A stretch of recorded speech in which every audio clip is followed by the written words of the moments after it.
अस्सलामु अलैकुम। आप देख रहे हैं हमारा YouTube channel MH news TV। अगर अभी तक आपने हमारा चैनल सब्सक्राइब नहीं किया है तो बराए मेहरबानी चैनल को सब्सक्राइब करें और बेल आइकन को प्रेस कर दें ताकि आप हर खबर से आगाह रहें। शुक्रिया। बात करेंगे मगविया बच्ची बिंत काज़मी और ज़हीर गैंग के हवाले से। ज़हीर गैंग ने सुप्रीम कोर्ट से राब्ता किया है। इस हवाले से सीनियर वकील अहमद शेर जट और senior court reporter Shahid Hussain के दरमियान तवील गुफ्तगू हुई है। सीनियर वकील अहमद शेर जट ने कानूनी हर पहलू से तफसीली बात की है। वीडियो मुलाहजा फरमाएं।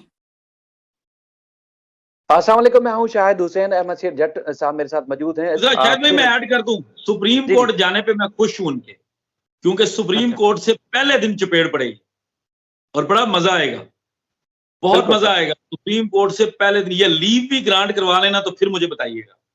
सर इन्हीं ग्राउंड्स के ऊपर तो इनकी दरखास्तें पहले मुस्तरद हो चुकी हैं। एक जगह पर इनको रुसवाई का सामना हुआ है। ग्राउंड है क्या?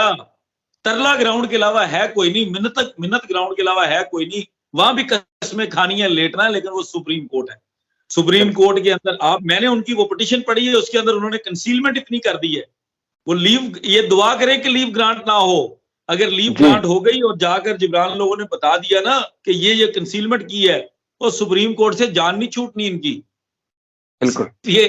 ये बड़ा बुरा होगा इनके लिए। सुप्रीम कोर्ट से ऐसी इनको चपेड़े पड़ेंगी अगर ये मुकदमा अपना फिक्स करवाएंगे, जो मुझे लग रहा है ये फिक्स नहीं करवाएंगे।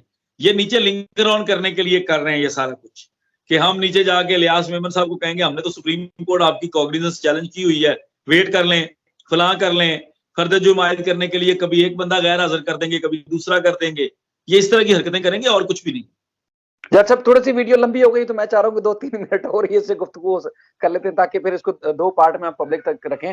सर एक चीज आप बताएं कि सुप्रीम कोर्ट वाला मामला, जैसे मिसाल के तौर पर कि अगर सुप्रीम कोर्ट में नोटिस हो जाते हैं, जिस तरह जवाब तलब कल भी लिया जाता है, तो क्या बाकी ट्रायल कोर्ट पे केस पे असर पड़ेगा? देखिए, पहली बात तो ये कि मैं आपको बताऊं, नॉर्मली ये होता है कि अगर तो सुप्रीम कोर्ट स्टे करती है प्रोसीडिंग्स को, फिर तो नीचे वाली अदालत रुक जाएगी जब तक वो डिसाइड नहीं होता।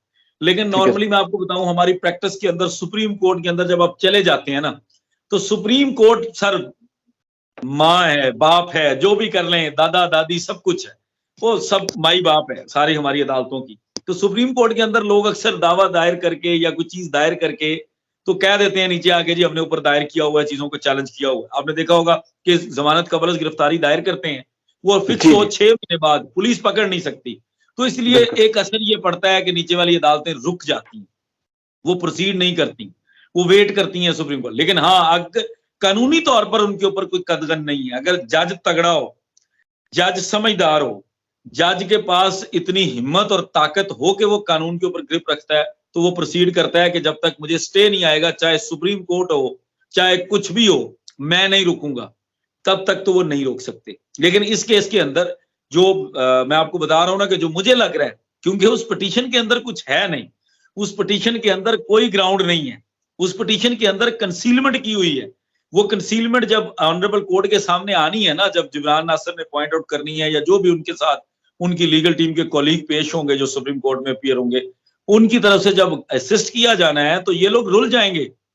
सर बड़ी वाजे, मैं आपको बताऊं, ये जिक्र कर बैठे हैं लाहौर के इस्तगासे का। वो इस्तगासा जो इन्होंने वापस ले लिया था, भाग गए थे, नॉन प्रोसिक्यूशन खारिज करवाया था, जिसमें इन्होंने एक इल्जाम लगाया था कि दूसरे ही दिन मेहदी काज़मी अपने भतीजे के साथ और नामालूम लोगों के साथ इनके एक अननोन एड्रेस, एक पता नहीं किस तरह का अनजान किस्म का एक एड्रेस, वहां पर पहुंच गया और इसको मारा पीटा, महल्लेदारों ने जान छुड़ाई, वो वाला ये वो मेंशन करके फंस गए। उसके अलावा इन्होंने दारुल अमान की चीज का जिक्र किया, फंस गए।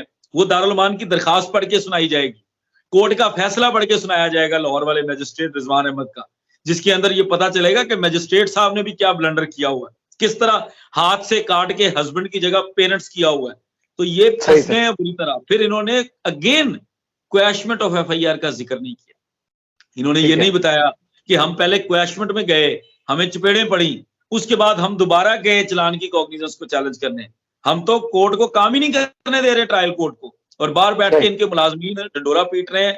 मेहदी काज़मी लिंगर ऑन कर रहा है, मेहदी काज़मी मुकदमा नहीं चलने दे रहा। वो फेस करो, लड़ो मुकदमा। सारी फजूल बातें हैं। सुप्रीम कोर्ट से मैं खुश हूं, मैं आपको बता रहा हूं, मैं ऑनेस्टली खुश हूं, क्योंकि मुझे एक जो मजे की चीज लगती है कि एक हमें भी मौका मिला कि सुप्रीम कोर्ट से ये केस तो खारिज है, इनका कुछ नहीं मिलना इनको वहां से जब इनका खारिज होगा या ये विड्रॉ करेंगे, उसके ऊपर फिर मैंने टेढ़ी टांगों वाले शैतान को नहीं छोड़ना, क्योंकि उसने अपनी सारी जिंदगी लगा दी है उस सुप्रीम कोर्ट के ऑर्डर को इंटरप्रेट करने में, जिसके अंदर वो बदतमीज इंसान, बदतमीज घटिया इंसान झूठ बोलता है, गलत बकवास करता है कि सुप्रीम कोर्ट ने बच्ची को जाने दिया था। सुप्रीम कोर्ट के अंदर 4-5 लाइनों के ऑर्डर में कहीं ऐसा कुछ नहीं लिखा हुआ। सर एक चीज फरमाएं कि जैसे उन्होंने अभी दरखास्त ये सुप्रीम कोर्ट से रजू किया है, प्रॉपर अभी नंबर भी नहीं लगा, अभी प्रॉपर कुछ नहीं हुआ, यानी कि इनके पास पेपर बुक के पैसे नहीं थे, शायद पेपर बुक बनवाने के लिए थोड़ा टाइम लग जाएगा, 2 हफ्तों का टाइम दिया है, तो उस दौरान ये 29 नवंबर आ जाएगी।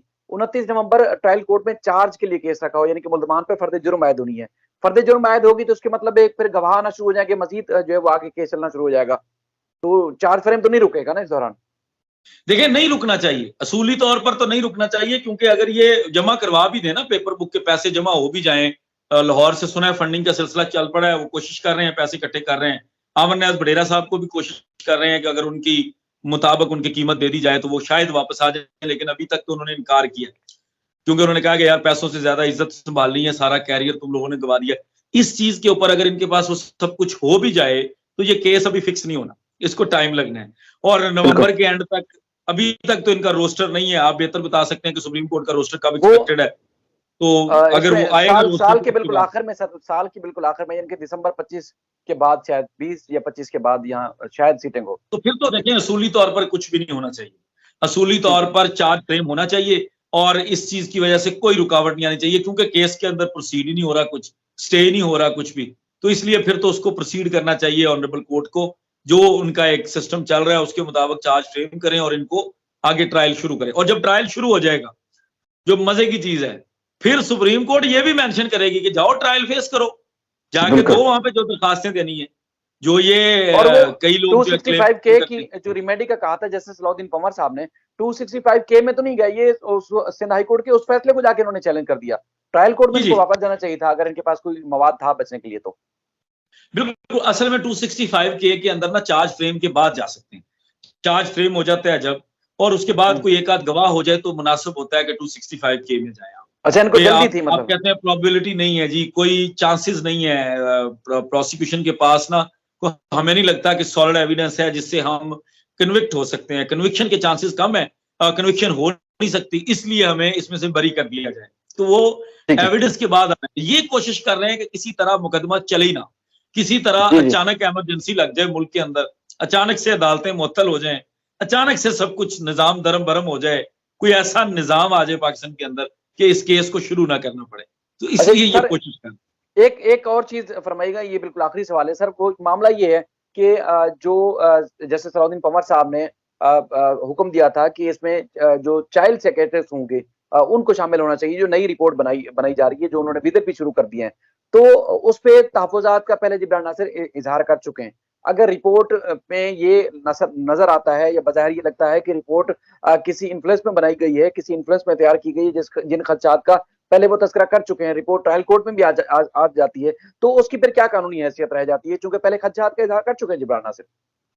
देखें, खदशात और तहफुजात का इजहार वो कर सकते हैं, वो उनका राइट है, लेकिन अगर उन्होंने नहीं बदला और हमने भी उसको फर्दर चैलेंज नहीं किया किसी प्लेटफॉर्म के ऊपर, किसी ऑनरेबल कोर्ट के सामने, तो अभी तो कोई डॉक्टर करेगी प्रोसीड और उसकी रिपोर्ट आएगी। हाँ, जब रिपोर्ट आएगी, रिपोर्ट के बाद दोनों पार्टीज के पास ऑप्शन है, अगर उनको लगता है कहीं पे इन्फ्लुएंस हुआ है, उनको लगता है कि कहीं पे कोई अनड्यू किस्म की चीजें हुई हैं, कोई इन्फ्लुएंस करके चीजों में रिजल्ट लिया गया है, तो दोनों पार्टीज के पास रेमेडी है कि वो उसको चैलेंज करें, वो ऑनरेबल कोर्ट से दोबारा रिक्वेस्ट करें कि जनाब अब ट्रायल कोर्ट के पास मामला चला गया है, तो ट्रायल कोर्ट को कह सकते हैं कि जी आप दोबारा करें, आप नए अपॉइंट करने के लिए कहें, आप पहले पैनल के ऊपर जो है वो दोनों पार्टीज को मुत्तफिक करें, इस तरह का भी सूरत-ए-हाल बन सकती है।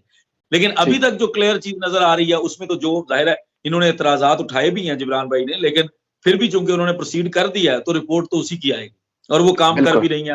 आपके मुताबिक हमें पता चला था कि आयशा सरवत जो है उन्होंने अपने विजिट्स भी कर लिए हैं।